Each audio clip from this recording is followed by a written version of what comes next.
mistress who he was cheating on with his fiancée. See, I told you he couldn't do it. Yeah, before he met Miranda Lambert. So this guy had a fiancée, was cheating on her, had a kid with the mistress, met Miranda Lambert. Kid was born, they got married. You're right, that is tough. Yeah, and once again, not a shot at you. I'm just saying that the situation's so convoluted that is. So basically, the guy he's a cheater. The guy that Miranda Lambert married was seeing 3 women. He had a kid with one of them. He was engaged to another, and he ended up marrying the third woman, who happened to be Miranda Lambert. Correct. Yeah, there you go. That was a great job. Should have had you do the lowdown today. No, listen. What do you think? I've already processed the story twice, and I told you this yesterday. I think she's falling off the rails. Another development. I forgot the other part. Okay. This is what I found out yesterday. He's staying in New York and being a police officer. So they're like long distance married because she's going to be in Nashville. Why, dude, I'm telling you, she's off the rails. Her choice in people. This is not, man. I brought it up to Adam. Do you think there's some kind of open marriage thing happening? Like maybe... No, because what's the purpose? Yeah, I don't know. Bree, tell me how you trust a man. How do you trust this guy? Especially to say, okay, you stay in New York, I'll go to Nashville. I trust you. I don't trust anybody. Yeah. It's an interesting situation. And I as much as we've talked about it too, I would like to say, and I believe I speak for everybody, that I hope she's happy. I hope it all works out and that they're meant to be together and whatnot. But it looks sketchy.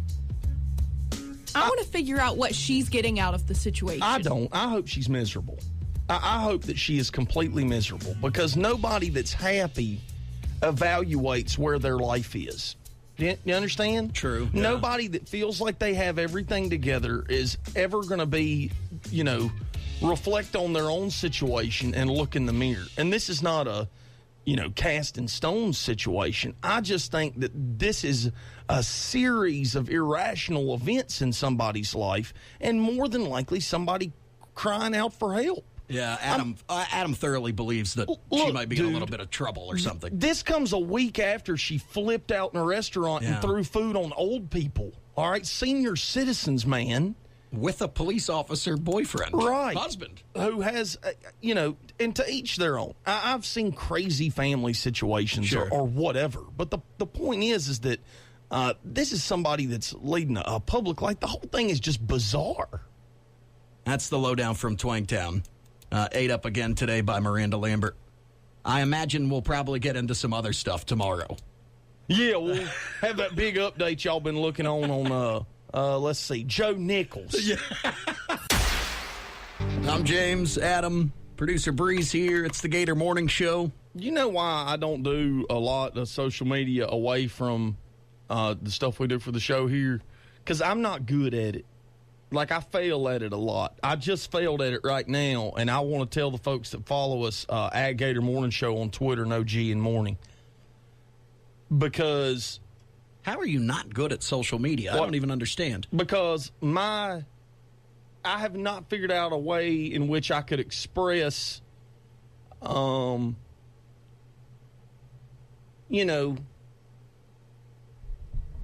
emotions in text. I have a hard time doing that. Sure. And I get that. Tad Myers at Cubs 2045 just tweeted about 5 minutes ago, and he says, I'm happy to have hashtag iHeartRadio listening to at Gator Morning Show instead of a local channel that has Bobby Bones.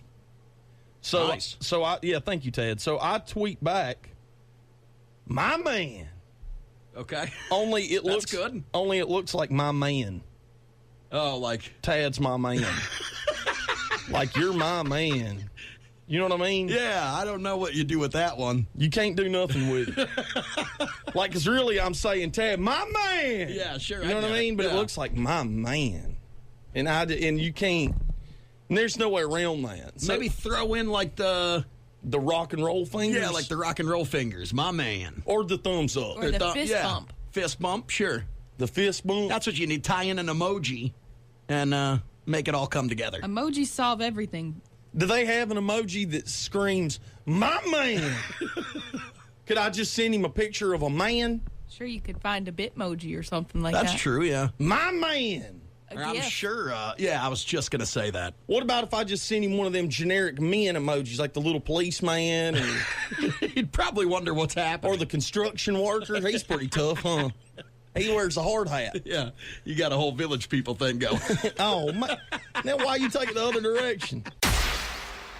Up to the mid-50s, cloud cover, and isolated showers throughout the day today. That's Gator 107.9. Good morning. Good morning to you. Yesterday we did a phone topic that was... Bree, can you pull this up? The responses yesterday we got on Facebook. So we did a phone topic yesterday trying to get an opinion from you guys on the Miranda Lambert situation because she dated for 3 months, and now she's married. Now we've learned all kinds of stuff about that today. If you miss a lowdown from Twangtown, you can catch that each and every day on the James and Adam RadCast, available at Gator1079.com. It'll be posted later. But anyways, Miranda's got a lot of drama surrounding that, and we wanted to know if you dated for a short period of time and got married, and how did that work out for you? Now, I will say this. It blew up on social media yesterday. The response was great. Like, a lot of you folks dated for a very short period of time and then got married. Would you think the majority of people that spoke out on social media yesterday, James, are still married, or it didn't work out? What would you say? I would guess that the majority did not work out.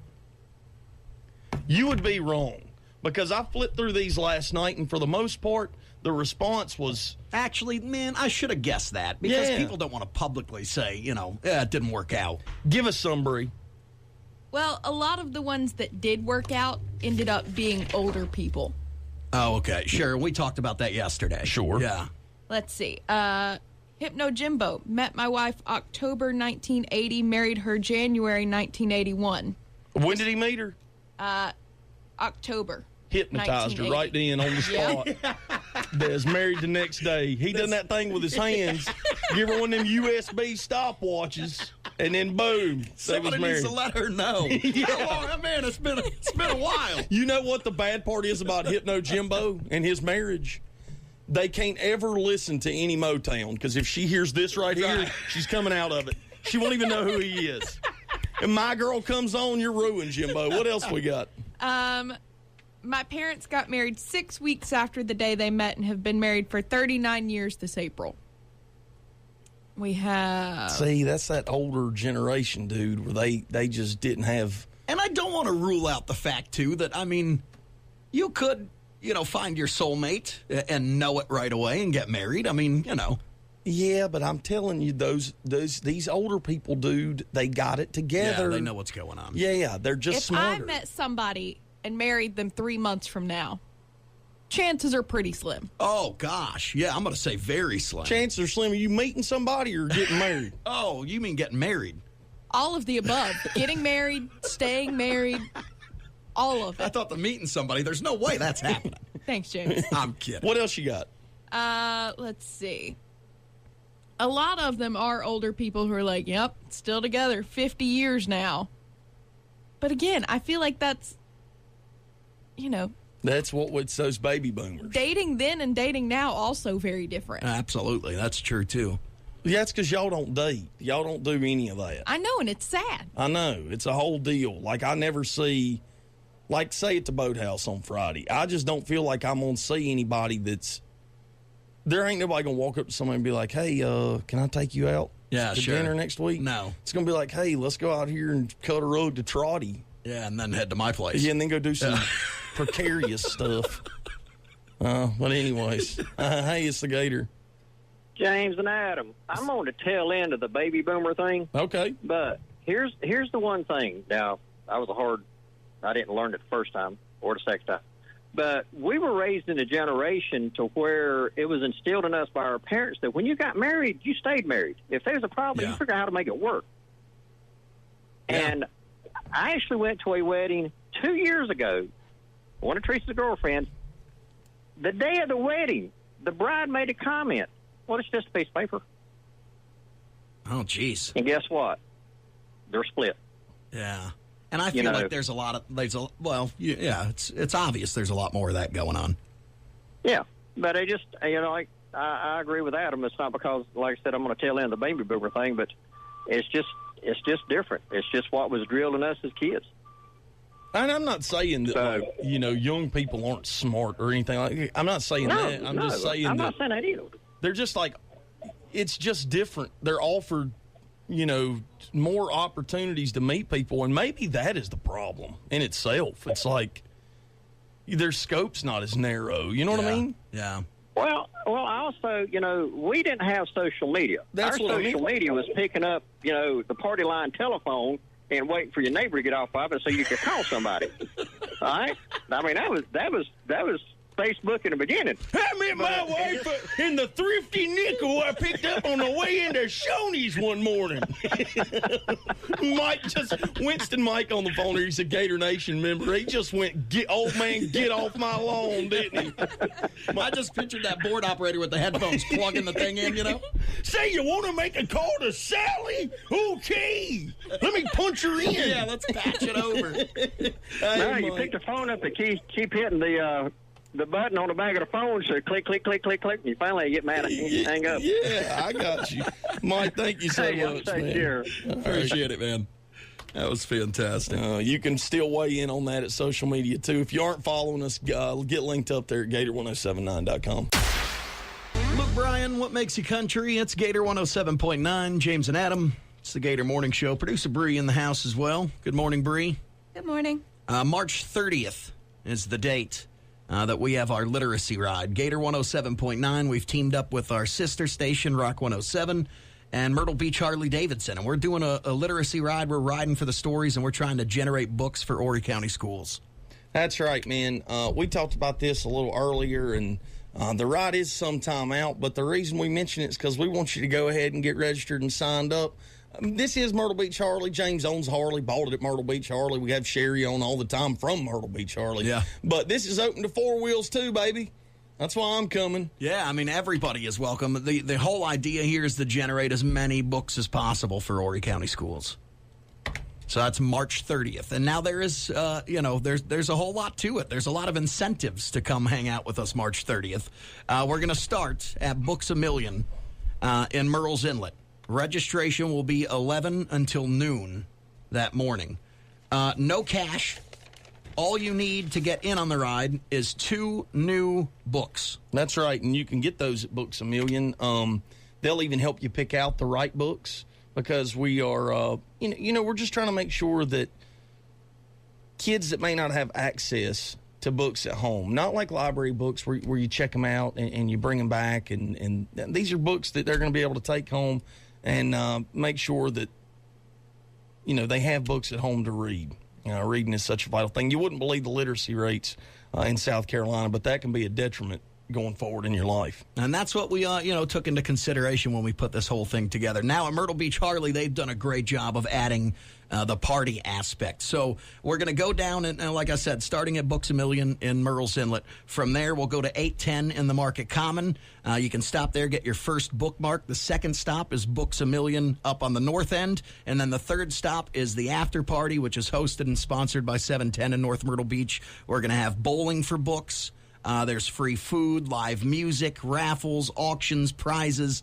It's going to be a whole lot of fun, and you can check out the details. I put everything up for you on the Facebook page this morning. You can see it there. Go to myrtlebeachharley.com. Oh, no, man. Start it over. I messed it up. There you go.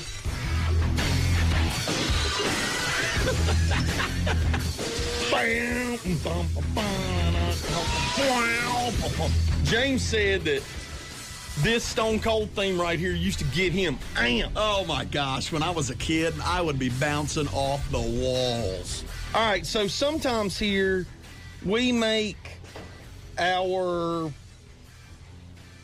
bosses angry.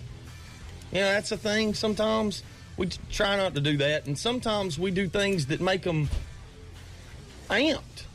And yesterday, I think, was one of those where we kind of got our boss amped a little bit. Yeah. So we were talking about Physical Challenge Friday and what we were going to do this week.